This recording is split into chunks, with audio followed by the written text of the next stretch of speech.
filósofo al que quizá de forma equivocada la gran mayoría de las personas por diversas razones no le dan el suficiente valor.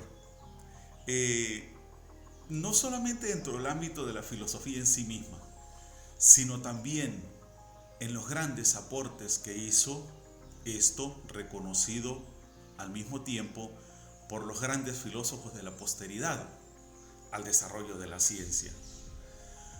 Un filósofo cuyo pensamiento sentó las bases fundamentales, o por lo menos algunas de ellas, sobre lo que sería la ciencia posteriormente y no solamente la filosofía. Un filósofo tan grande como Aristóteles y que muchas veces se coloca a la par de este último en términos de los logros obtenidos por la precisión de su pensamiento y por esa forma tan única de proyectar algunas maneras de explicación sobre lo que es la composición de la realidad, lo que para él sería el arjé. El arjé. Estamos hablando de Demócrito y hoy, ya para cerrar el tema de los presocráticos, les voy a hacer una disertación sobre Leucipo y Demócrito, los atomistas incuestionables de la filosofía presocrática. Leucipo, su existencia puesta en duda por una gran mayoría de filósofos, y Demócrito con aportes que pueden considerarse gigantes dentro de su intención filosófica y que terminaron definitivamente siendo ciencia para la posteridad. Esta es nuestra disertación del día de hoy, el tema de Leucipo y Demócrito, para cerrar el tema de los presocráticos, ya porque a Protágoras y a Gorgias los vamos a empezar a tratar, aún cuando aparecen clasificados dentro del tema de los presocráticos, los vamos a empezar a tratar dentro del ámbito de los sofistas, para cerrar esta interesante etapa del desarrollo filosófico antes de Sócrates. Entonces, de esta manera, hoy les doy la bienvenida a Senda Filosófica, recordándoles como siempre que pensar bien no es un lujo, es una necesidad, invitándolos a que por favor se suscriban al canal, suscríbanse por favor y denle like a los videos. Entonces, de esta forma yo voy a empezar mi disertación del día de hoy sobre Leucipo y Demócrito. Hoy creo que no hay, por decirlo de alguna forma, mucho que explicar. He preparado un tema, tengo el contenido ya listo para ser como un poco más breve, más preciso y no correr el riesgo de ser excesivamente redundante o extenso en el tratamiento del tema en sí mismo. Entonces, les doy la bienvenida nuevamente y entro en materia con los filósofos que nos ocupan hoy, los atomistas Leucipo y Demócrito. Los fundadores del atomismo fueron dos, Leucipo y Demócrito. Es difícil distinguirlos porque generalmente se los menciona juntos y evidentemente algunas obras de Leucipo fueron luego atribuidas a Demócrito. Leucipo, que parece haber vivido alrededor del 440 a.C., procedía de Mileto y trajo consigo la filosofía científica racionalista de esa ciudad. Epicuro negó su existencia. Hay, sin embargo, numerosas alusiones relativas a él en Aristóteles y parece increíble que éstas existiesen si fuera meramente un mito. Demócrito, por su parte, es una figura mucho más definida. Nació en Abdera, en Tracia, y con respecto a la fecha, se dice que era joven cuando Anaxágoras era ya viejo, o sea, allá por el año 420 a.C. aproximadamente, y debió de alcanzar su apogeo hacia el 432 a.C. A Demócrito hay quienes le califican de superior a todos los filósofos anteriores y contemporáneos en cuanto a riqueza de ciencia, y superó a la mayoría en penetración y corrección lógica del pensamiento. Sobre Leucipo y Demócrito, la dificultad está en que es difícil distinguir a Demócrito de Leucipo. Durante mucho tiempo se desconoció su filosofía en Atenas. Platón no le menciona nunca en los diálogos, pero Diógenes Laercio dice que Platón le odió de tal forma que quiso que se quemasen todos sus libros. Ahí tengo una imagen de Leucipo que es idealizada, no se sabe realmente cómo fue su rostro, porque recuerden que en una oportunidad lo dije en una disertación anterior, que prácticamente los rostros de los filósofos presocráticos son rostros ideales. Alguien sugirió una imagen, dado que no existía, vamos a decir, un registro o un referente para representarlos en aquella época, generalmente en bustos, ¿verdad? Tal cual eran realmente en cuanto a su fisonomía facial. Ahí tenemos a Demócrito y tenemos a Platón, de quien ya hemos dicho que, o se nos dice que odiaba de una manera impresionante a Demócrito. Y esta postura de Platón no era única con respecto a Demócrito. Al parecer, como que también expresó prejuicio sobre más de un filósofo presocrático, y podrán imaginarse ustedes la incidencia que esto ha podido tener en su interpretación de alguna de la filosofía presocrática o incluso de su propia filosofía. Bien, entonces las ideas fundamentales de la común filosofía de Leucipo y Demócrito se debieron al primero, pero es difícil separarlos en cuanto a la elaboración. Leucipo, si no Demócrito, fue impulsado al atomismo por el propósito de hallar una vía media entre el monismo y el pluralismo, es decir, las posturas concretas de Parménides y Heráclito. Su punto de vista se parece notablemente al de la ciencia moderna y evitó muchos de los errores a los que la especulación griega era propensa.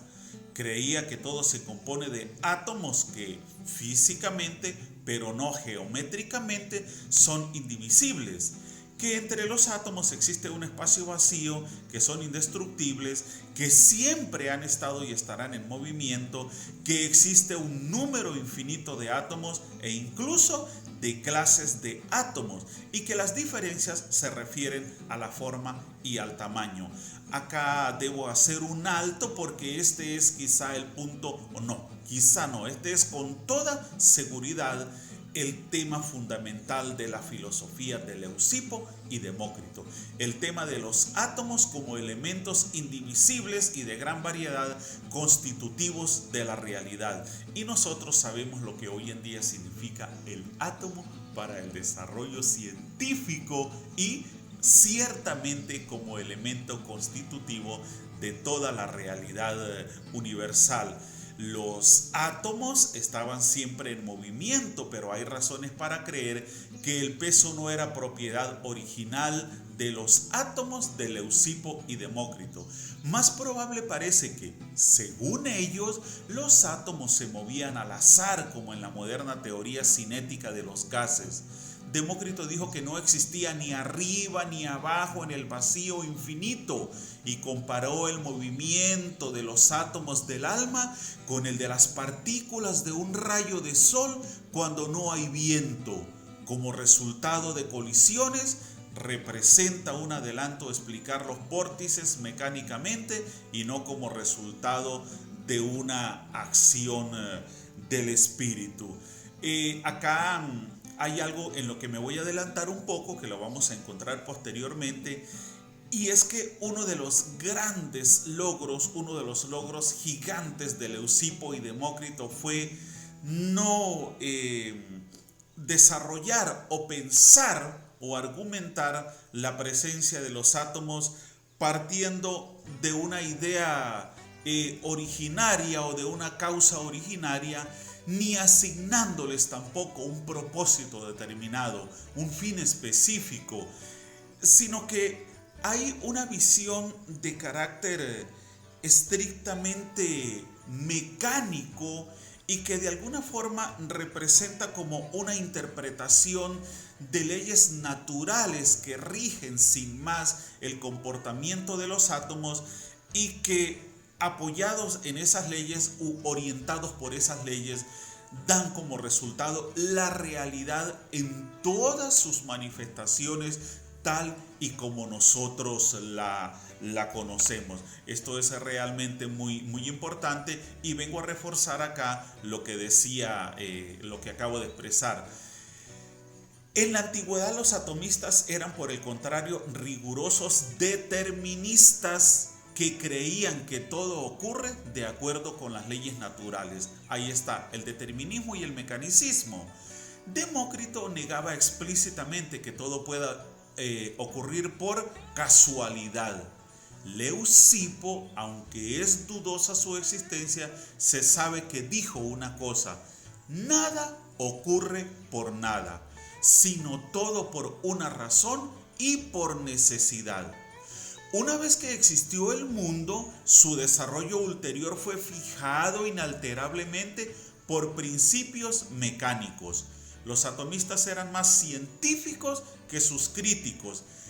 La causa tiene que nacer de algo y donde quiera que se origine, no se le puede asignar una causa al dato inicial. El mundo puede ser atribuido a un creador, pero incluso entonces esto no puede ser explicado. La teoría de los atomistas, en efecto, estaba más próxima a la ciencia moderna que cualquier otra de la antigüedad. Esto por lo que acabo de expresar, porque no se busca la razón de una causa originaria, porque habría que a su vez buscar la razón de esa causa originaria y así sucesivamente ad infinitum. En este sentido, los atomistas no se complicaron la vida. Hay un origen de la realidad, de una realidad compuesta por átomos. Esos átomos siguen leyes, hay un determinismo que parte de esas leyes y hay un mecanicismo expreso en el cumplimiento y en el desarrollo de esas leyes. Pero vamos a alejarnos de una causa originaria y vamos a alejarnos de un propósito determinado.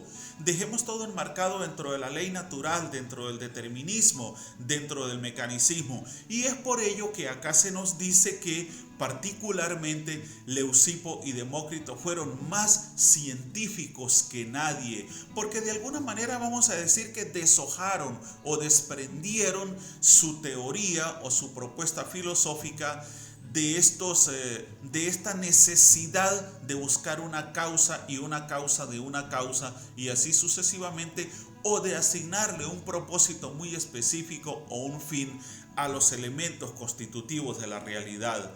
Los atomistas, a diferencia de Sócrates, Platón y Aristóteles, querían explicar el mundo sin introducir, oigan esto, la noción de propósito o causa final. La experiencia ha demostrado que la pregunta mecánica conduce al conocimiento científico, mientras que la teleológica no. La teleológica es la conducta de buscar un fin, un propósito. Y esto de alguna manera lo que hace es nublar, obstaculizar más bien el desarrollo de una teoría verdaderamente de tipo científico. Los atomistas plantearon la cuestión mecánica dando una respuesta mecánica, partiendo de la ley natural, del determinismo y del mecanicismo. Sus sucesores hasta el Renacimiento se interesaron más por el lado teleológico y por eso la ciencia llegó a un callejón sin salida. Esto último es decir que los sucesores de Leucipo y Demócrito fueron prácticamente en un sentido contrario al que debería seguirse si se quería llegar realmente a un desarrollo de tipo tanto filosófico como científico. De alguna manera, y no creo estar equivocado si lo expreso, si se busca un fin teleológico, eso inmediatamente cae en la necesidad de atribuirle la creación de la realidad a una causa de tipo divino, y ya esto genera un problema en el sentido estricto del desarrollo filosófico y científico. Bien, entonces muy interesante todo esto. Ahora, respecto a esto que acabo de expresar, respecto a ambas cuestiones, existe una limitación que frecuentemente se ignora. Respecto a la explicación teleológica, la del propósito desemboca generalmente en un creador, o al menos en un hacedor cuyos fines se realizan en el curso de la naturaleza. La concepción de la finalidad, por lo tanto, es aplicable solamente dentro de la realidad, pero no a la realidad como un todo. Es decir, si yo lo veo desde el punto de vista teleológico, ya tengo que buscar cuál es el propósito de esa realidad, pero no partiendo de la realidad misma, sino del creador, que fue el que de alguna forma creó la realidad con un fin específico. Entonces, ese fin no está dentro de la realidad, sino que tiene como causa originaria a quien ha creado esta realidad. Un argumento parecido se aplica a las explicaciones mecánicas. Veamos esto. Un suceso es causado por otro, este otro por un tercero, y así sucesivamente. Pero si investigamos la causa del todo, llegamos de nuevo hasta el creador, el cual no debe tener causa. Todas las explicaciones causales deben tener, por lo tanto, un comienzo arbitrario. Por eso no es un error de la teoría de los atomistas haber dejado sin explicar los movimientos originales de los átomos. Porque si se hubiesen complicado buscando un movimiento originario, un punto de partida que fuese la causa de todo el movimiento posterior de los átomos como componentes de la realidad, ahí hubiese habido un problema, porque en un momento determinado hubiese sido imposible explicarlo. Entonces es bueno acá recordar un poquito cuando nosotros desde la perspectiva religiosa decimos, bueno, Dios es creador del mundo. Entonces incuestionablemente surge la pregunta, pero ¿quién creó a Dios? No, a Dios nadie lo creó, Dios es eterno, existió desde siempre, existe y existirá para siempre, y tenemos que conformarnos con eso. Porque es imposible, prácticamente partiendo de eso, ¿verdad? Conocer a Dios, saber quién es Dios desde el punto de vista racional, no desde la fe, ¿verdad? Y más complicado aún, buscarle una explicación. Entonces, esto es un poquito para ilustrar lo que se nos dice hasta acá sobre Leucipo y Demócrito. Ellos obviaron toda esa complejidad. Los átomos siguen leyes naturales, hay un determinismo y un mecanicismo. No se debe suponer que las razones para las teorías de Leucipo y Demócrito fuesen completamente empíricas. La teoría de los átomos ha revivido en los tiempos modernos para explicar los hechos de la química. Estos no fueron conocidos por los griegos.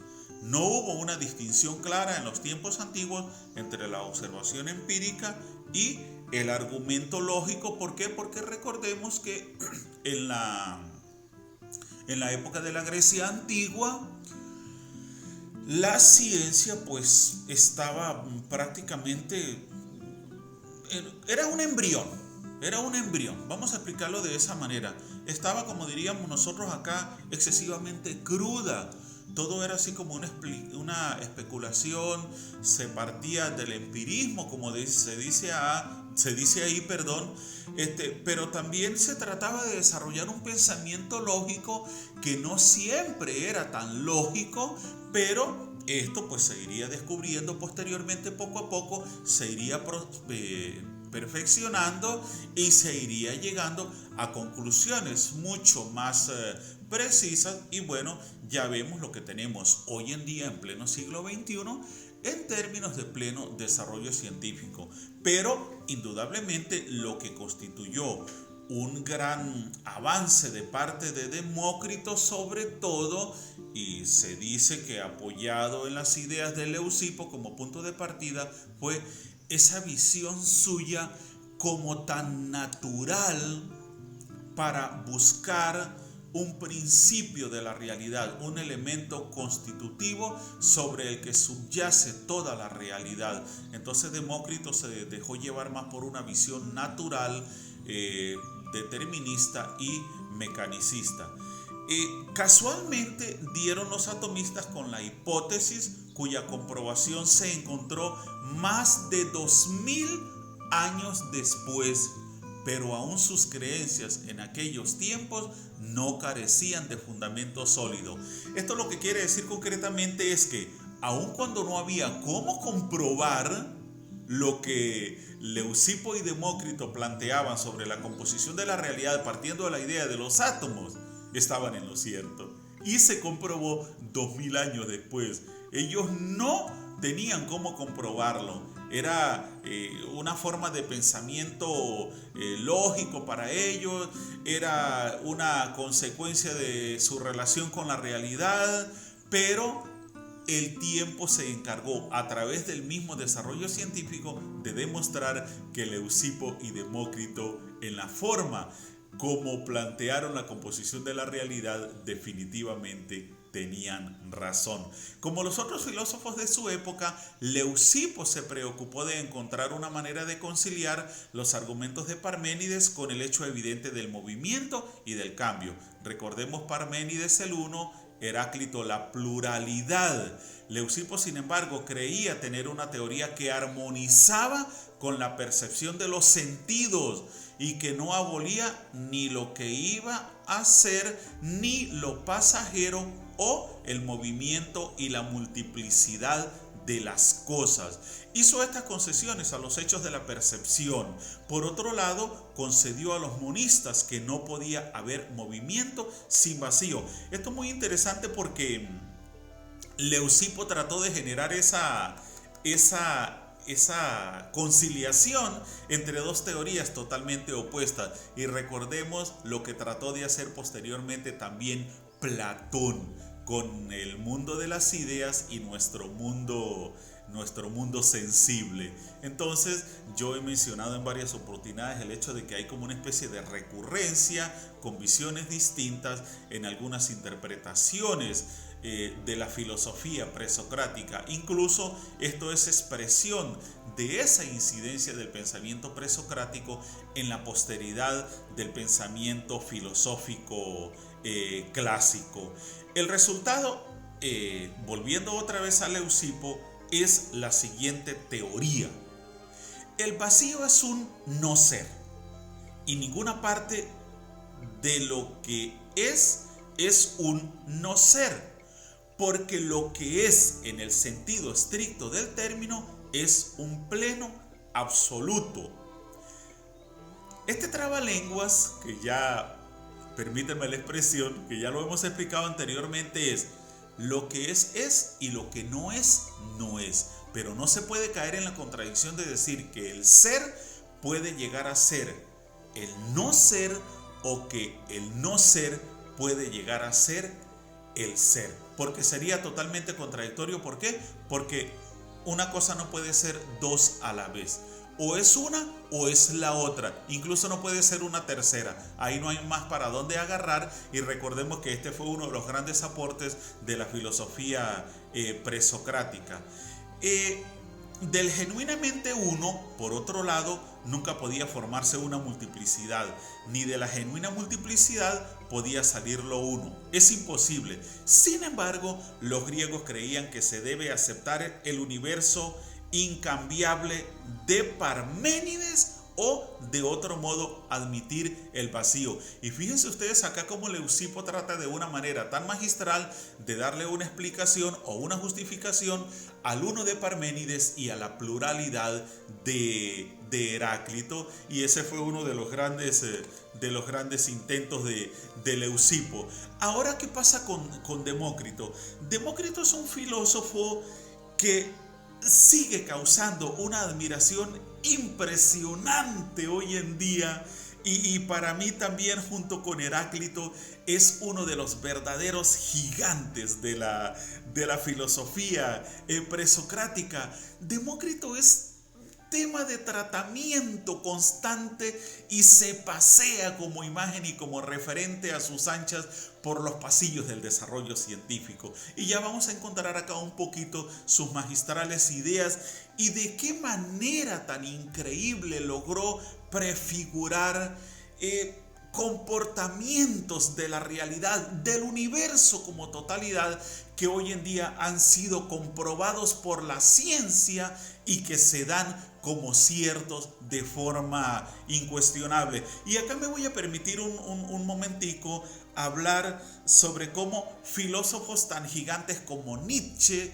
lo admiraban, incluso Bertrand Russell y muchos otros, cómo admiraban a Demócrito, a Leucipo, a Heráclito, a todos estos filósofos presocráticos, incluso muchas veces, muchísimo más que a los propios filósofos de la época clásica, y en este caso pues estamos hablando de Sócrates, Platón y Aristóteles. Ahora bien, Demócrito elaboró sus teorías hasta el detalle y resultan interesantes algunos de sus argumentos.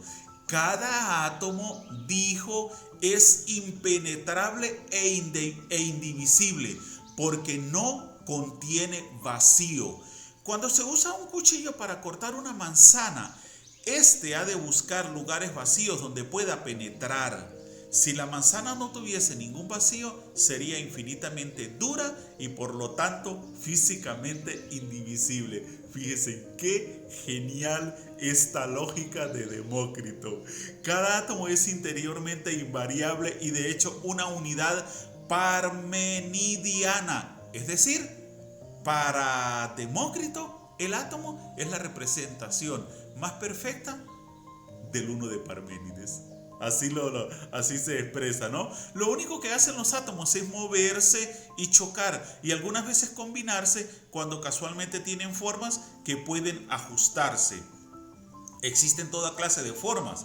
El fuego se compone de pequeños átomos esféricos y el alma igualmente. Los átomos producen vórtices por la colisión, como una especie de remolinos, lo que crea cuerpos y en último término, mundos. Hay muchos mundos, unos en desarrollo y otros en decadencia. Algunos acaso no tengan ni sol ni luna, otros poseen varios. Increíblemente, esto que dijo Demócrito ha sido comprobado por la ciencia a través de su estudio del universo como totalidad, al menos hasta donde se ha podido llegar hasta ahora. Cada mundo tiene un principio y un fin, nos dice también Demócrito.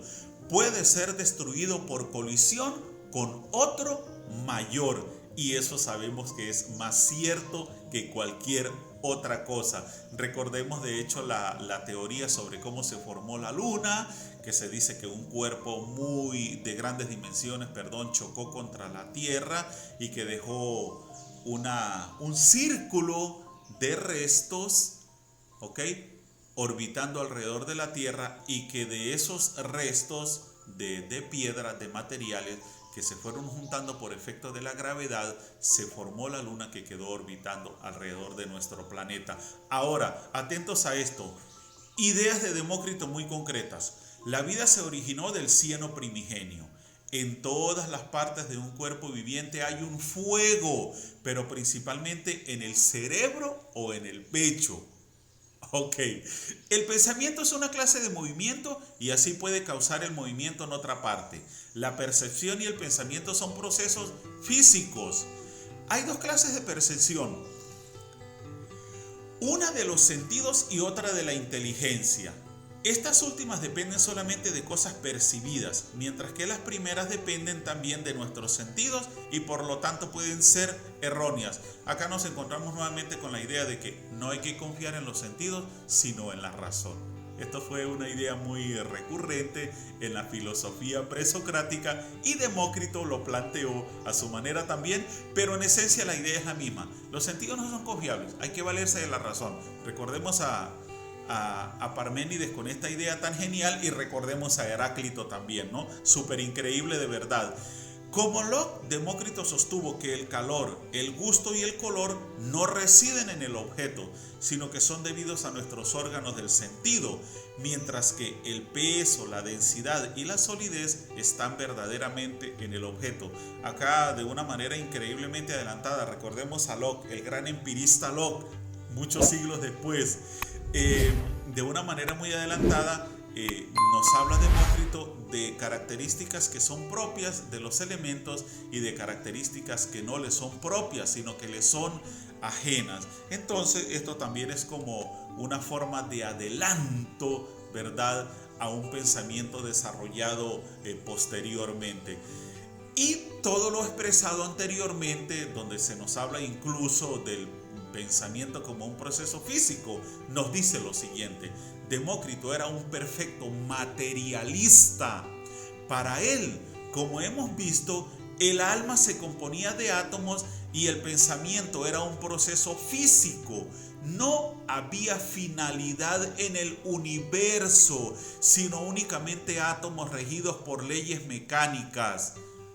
Atención a esto que les voy a explicar acá. No creyó en la religión popular y argumentó contra el nous de Anaxágoras. Es decir, Demócrito nos dijo: miren, eso que dijo Anaxágoras de que hay un espíritu que le da cuerda al universo, que lo pone a funcionar, olvídense de eso. Eso no es de esa manera. Esa fue la postura de Demócrito. Éticamente consideró la alegría como meta de la vida. Muy interesante esto. Hallando en la moderación y en la cultura los mejores medios para conseguirla. Qué interesante esta idea concretamente de Demócrito, y me voy a detener un momento acá porque, a ver, la alegría como meta de la vida y la moderación y la cultura los mejores medios para conseguirla. ¿No es esto de alguna forma como un adelanto a la teoría del medio de Aristóteles? Vamos a manejarnos con moderación y vamos a aprender, vamos a prepararnos, vamos a hacer cultos, porque si somos moderados y somos cultos, vamos a tener una mejor relación con la realidad y vamos a ser más felices evitando los excesos. Demos un gran salto, muchísimo más adelante, prácticamente en el siglo XIX, y acordémonos de John Stuart Mill con su teoría de la felicidad, la particularidad de las situaciones, la moderación. Entonces, todo esto indudablemente nos reafirma la idea de lo adelantado que fue Demócrito a su época en el ámbito de lo filosófico, de lo científico, incluso de lo ético. Detestó toda violencia y apasionamiento y también el sexo, porque según él, la preponderancia de lo consciente queda anulada por el placer. Es decir, no le puedo dar más valor al placer sensible que a la necesidad de desarrollar el pensamiento racional, porque si no, no voy a parar en nada bueno. Demócrito valoró la amistad, pero pensó mal de las mujeres y no deseaba tener hijos, porque su educación le impediría filosofar. O sea que Demócrito era un filósofo de convicción y con intención de dedicación a tiempo completo. Y esto es demasiado original. Decir, mire, yo no voy a engendrar hijos porque o me dedico a criar a los hijos o me dedico a la filosofía. Así que prefiero no tener hijos y prefiero dedicarme a filosofar. Esto es verdaderamente increíble. En todo caso, se parece a Jeremías Bentham e igualmente en su amor a lo que los griegos llamaban democracia. Demócrito, al menos en mi opinión, es el último de los filósofos libres de la tacha que envenenó todo el pensamiento antiguo, posterior y medieval. Hay una relación muy interesante entre esto, entre esta libertad de Demócrito y cómo esta libertad misma le permitió el desarrollo de ese pensamiento tan alejado, tan autónomo de una noción espiritual, de una causa primaria por un lado, por el otro de un fin, de un propósito final que no se encuentra dentro de la realidad misma, sino que viene asignado por un creador. Demócrito se desembarazó de todas esas complicaciones para la filosofía y complicaciones para la ciencia. Y como se planteó anteriormente, esa libertad suya de pensamiento, esa visión mecanicista y determinista y apegada a las leyes, fue lo que fortaleció y reafirmó en él su convicción científica. ¿Ok? Yo acá no me voy a poner a inventar cosas, sino que yo me voy a regir por lo que dicen las leyes. Y si yo me rijo por lo que dicen las leyes, yo necesariamente tengo que empezar a comprender a la naturaleza desde la naturaleza misma. Y si comprendo a la naturaleza desde la naturaleza misma, puedo desarrollar leyes, puedo desarrollar técnicas. Y si hay leyes y hay técnicas, hay una visión científica incuestionable que me va a permitir argumentar, demostrar, comprobar que lo que estoy diciendo es cierto. Pero todo esto Demócrito lo logró desprendiéndose de ideas mitológicas. Bien, ahora fíjense en esto, muy importante. Yo creo que ya me estoy acercando al final de la disertación. Todos los filósofos, y esto en relación a lo que hemos hecho hasta ahora de los presocráticos, ¿no? Todos los filósofos que hasta ahora hemos estudiado hicieron un esfuerzo desinteresado para entender el mundo.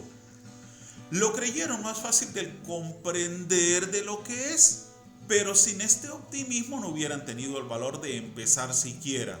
Su actitud era en general genuinamente científica, cuando no representaba meramente los prejuicios de su época. Me encuentro otra vez con esta idea, pero no era solamente científica, era imaginativa y vigorosa y llena de amor a la aventura. Se interesaron por todo: meteoros y eclipses, peces y torbellinos, religión y moral.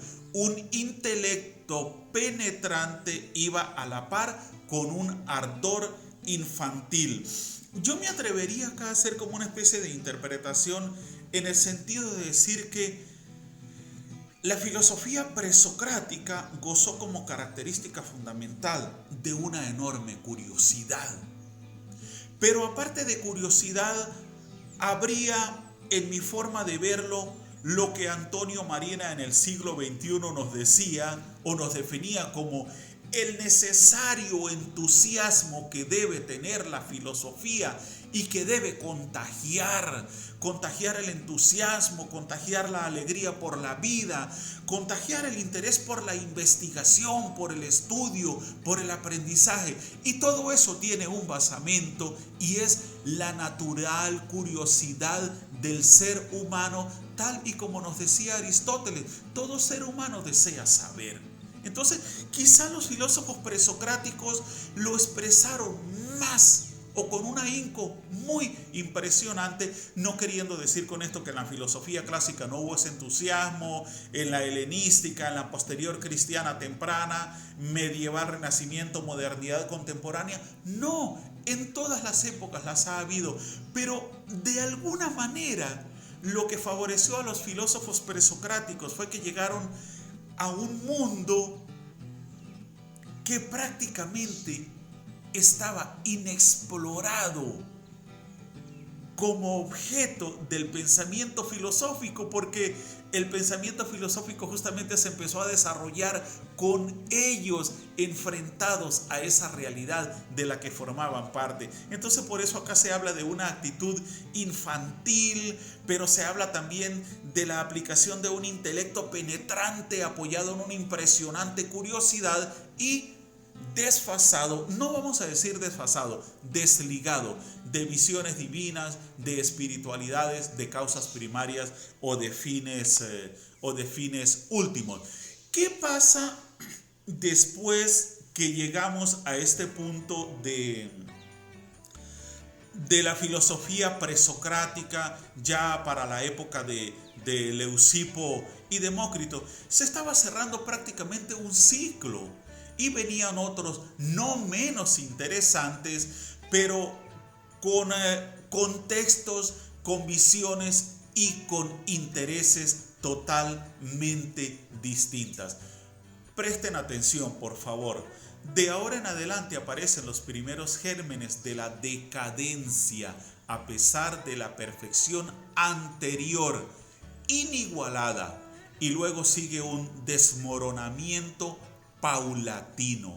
Lo que está mal, incluso en la mejor filosofía posterior a Demócrito, es un énfasis indebido respecto al hombre en comparación con el universo. Primero aparece el escepticismo con los sofistas, que lleva al estudio de cómo alcanzamos los conocimientos sin intentar adquirir nuevos datos. Después, con Sócrates, el énfasis se pone en la ética. Platón rechaza el mundo de los sentidos a favor del mundo creado por uno mismo, por el pensamiento puro. Aristóteles manifiesta la creencia en la finalidad como concepción fundamental de la ciencia. A pesar del genio de Platón y Aristóteles, sus ideas tenían defectos que resultaron infinitamente nocivos. Después hubo un decaimiento del vigor y se recrudeció la superstición popular. Una perspectiva en parte nueva surgió de la victoria de la ortodoxia católica, pero fue en el Renacimiento y no antes, cuando la filosofía recuperó el vigor y la independencia que caracteriza a los predecesores de Sócrates.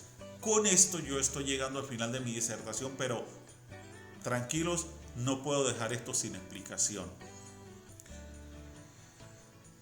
Muchos filósofos, o por lo menos algunos, de la posteridad, siglo XVIII, XIX, XX y aún hoy en día, y vuelvo a mencionar a Nietzsche, porque es a quien recuerdo particularmente, le daban más valor a la filosofía presocrática como época que a la filosofía clásica. Y tal y como se nos plantea aquí, a pesar de los grandes logros alcanzados por Sócrates, Platón y Aristóteles, que generaron las cumbres más altas de la filosofía, hubo muchos errores, y hubo también prejuicio, y hubo banalización de la filosofía presocrática, y hubo exceso en el valor que se le dio a los planteamientos de la época, y entre ellos ese afán de colocar al hombre por sobre todas las cosas, y que es un error que aún hoy en día prevalece. Yo, de alguna forma, he expresado mi idea de que nosotros como seres humanos tenemos una particularidad y una característica hasta ahora no encontrada en ningún otro ser viviente, que es la razón y la conciencia espacio-temporal. Incluso podría hablar de nuestra espiritualidad. Esos son rasgos muy nuestros, pero que indefectiblemente, y por mucho que nos cueste entenderlos, no nos hacen superiores a las demás especies vivas ni a los demás componentes de la realidad. De hecho, nosotros, seres racionales, somos los más vulnerables y los más débiles de todas las especies, los más desfavorecidos desde lo que fue esa dotación de la naturaleza de características muy específicas a cada especie para la reproducción y la sobrevivencia. Y recordemos que incluso en el antiguo mito, ¿verdad? El hermano de Prometeo vino y distribuyó todas las cualidades a los seres vivos y dejó al hombre por fuera, lo que obligó a Prometeo a ir hasta el Olimpo, a robarse el fuego y el conocimiento para dárselo al hombre y decirle: tome, tengan ventaja, ayúdense con algo.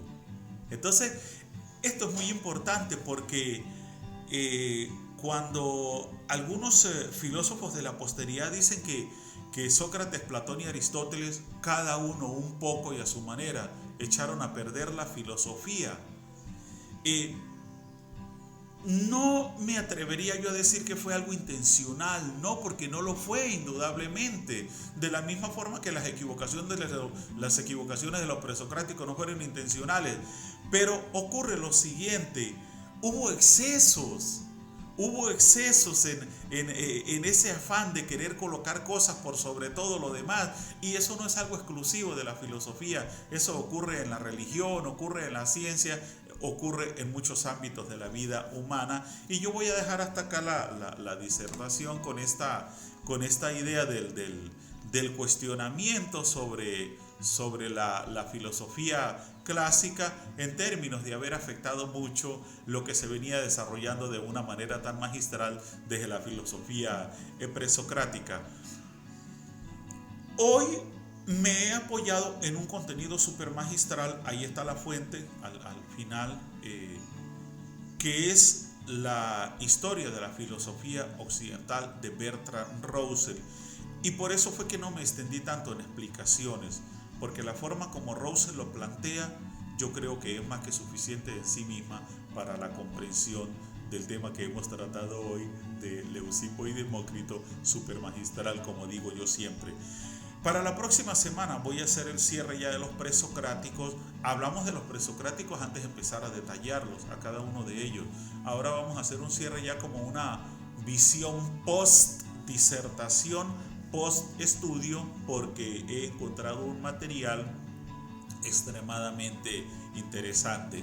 Entonces, los invito para la próxima semana para que vean esta disertación sobre la generalidad de los presocráticos, una visión muy interesante. Ya tengo el material, y la verdad es que estas formas de análisis de filósofos tan grandes como Hirschberger, Copleston, Bertrand Russell, Johann Story, este mismo se me olvida, el de la década de los 60, que tengo por ahí un tomo de él.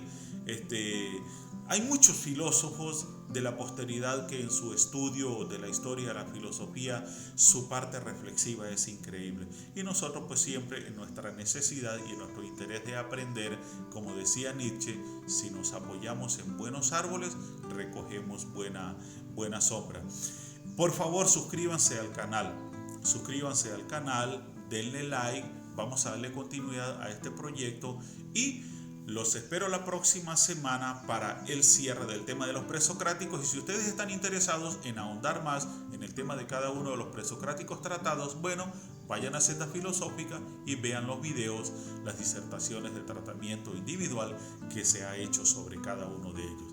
Así que yo me despido y, como les digo siempre, chao, hasta la próxima semana.